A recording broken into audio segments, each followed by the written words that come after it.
Top and টি-20 সিরিজে bat হাতে ব্যর্থ শুরু, আফিফ ছাড়া সবাই যেন ভীরু। পরে বল হাতে ঘুরে দাঁড়ানোর লড়াই, পয়েন্ট টেবিলে 1 জয় 1 হার। ডারউইনে টপ অ্যান্ড টি-20 মিশনে ব্যাটিংয়ে নামে বাংলাদেশ এ দল। 20 ওভারে তাদের সংগ্রহ মোটে 123 রান। টসে জিতে ব্যাটিংয়ের সিদ্ধান্ত নিলেও শুরুটা ভালো হয়নি টাইগারদের। ওপেনার জিসান আলম 9 রান করে ফেরার পর আউট হন নাইম আর সাইফ হাসান। পাওয়ার প্লে শেষ হতেই স্কোর কার্ডে চাপ স্পষ্ট। মাঝে মাহিদুল ইসলাম অঙ্কন 6, অধিনায়ক নুরুল হাসান সোহান 14।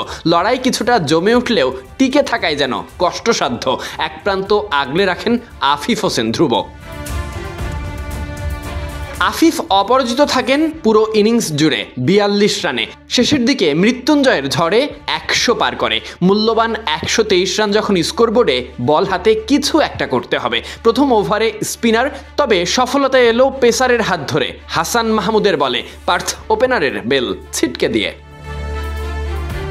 ব্যাটিং ইনিংসের মতো দুর্ভাগ্য তারা করে বোলিং ইনিংসেও। পার্থ ব্যাটাররা রান তুলতে থাকে বলে বলে।